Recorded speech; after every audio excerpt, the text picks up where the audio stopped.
Start करते हैं एक वेक्टर पे बेस इंपॉर्टेंट क्वेश्चन। क्वेश्चन का स्टेटमेंट है let A vector is equal to 4i cap plus 5j cap minus K cap, B vector equal to I cap minus 4j cap plus 5 K cap and C vector equal to 3i plus J cap minus K cap. आपको A B C vector की value दे रखी है।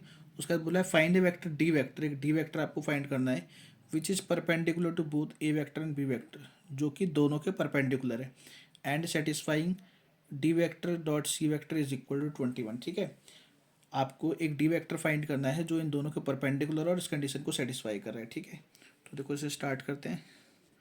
सबसे पहले आपको given है ए vector 4i plus 5j minus का के, फिर बी वेक्टर आई कैप माइनस 4j प्लस का, फिर सी वेक्टर 3i प्लस का जे माइनस का के।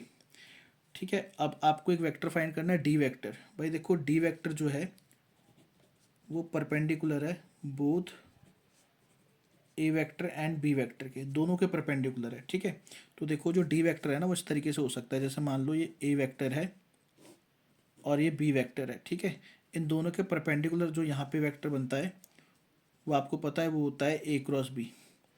ठीक है, ए क्रॉस बी जो इन दोनों के परपेंडिकुलर होता है। ठीक है, अब जो डी वेक्टर है वो यहाँ पे कहीं भी हो सकता है, जैसे मान लीजिए ये डी वेक्टर है, ये वेक्टर भी तो इन दोनों के परपेंडिकुलर होगा, मगर ये जो डी वेक्टर है, ठीक है, ये डी वेक्टर आपका ए वेक्टर बी वेक्टर प्लेन के परपेंडिकुलर है। ये यहाँ भी हो सकता है, यहाँ भी हो सकता है, कहीं भी हो सकता है, मगर ये जो डी वेक्टर है ये पैरेलल किसके है, ए क्रॉस बी के।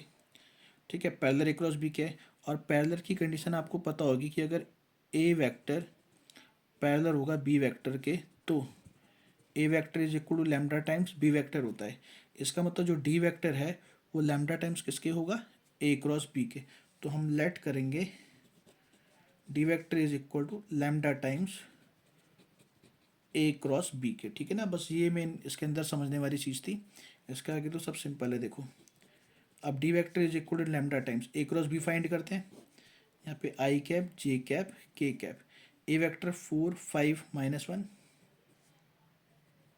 फिर यहाँ पे बी वेक्टर की वैल्यू 1 -4 5। अब इसको सिंप्लीफाई करते हैं तो यहाँ पे आई कैप आएगा और यहाँ पे 5 -1 -4 5 माइनस का जे कैप यहाँ पे आएगा 4 1 -1 5 प्लस का के कैप यहाँ पे आएगा 4 5 1 -4 5 1 -4।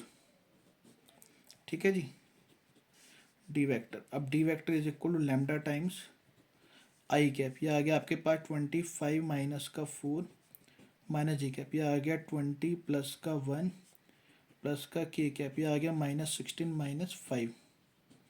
ठीक है, तो यह आ गया लैम्डा टाइम्स यहाँ पे 21 आई कैप -21 जे कैप -21 के कैप। ठीक है जी, अब हम यहाँ से 21 को बाहर कॉमन लेंगे तो डी वेक्टर आ जाएगा 21 लैम्डा यहाँ पे i cap minus J cap minus K cap. ये मेरे पास डी वेक्टर की वैल्यू आ गई। ठीक है, अब आपको लैम्डा को फाइंड करने के लिए रिलेशन दे रखा है C dot D dot C. भाई आपको D dot C is equal to given है 21, डी की वैल्यू तो ये रही 21 lambda I cap minus J cap minus K cap, और सी की वैल्यू हमें गिवन है 3i प्लस का जे माइनस का के इज इक्वल टू 21। ठीक है, अब 21 से 21 कैंसिल आउट, 1 आ गया। यहाँ पे लैम्डा, यहाँ पे इसकी मल्टीप्लाई होगी तो आएगा 1 इंटू में 3, जे की मल्टीप्लाई जे से तो आएगा -1 इंटू में 1, माइनस के की मल्टीप्लाई -1 से, तो ये हमारे पास आएगा -1 इंटू -1 इज इक्वल टू 1। तो आ गया लैम्डा टाइम्स यहाँ पे हो गया आपके पास 3 -1 + 1 इज इक्वल टू 1, तो लैम्डा आ गया 1/3। ठीक है, लैम्डा की वैल्यू 1/3 आ गई। अब ये लैम्डा की वैल्यू उठा के हम लोग यहाँ पुट कर देंगे। ठीक है, तो डी वेक्टर आपके पास आ जाएगा 21 लैम्डा की जगह 1/3, यहाँ पे i cap minus J cap minus का के कैप, तो आ गया 7। 7 की मल्टीप्लाई कराएंगे तो आएगा 7 आई कैप -7 जे कैप -7 के कैप। तो ये हमारा आंसर आ गया इसका। ठीक है।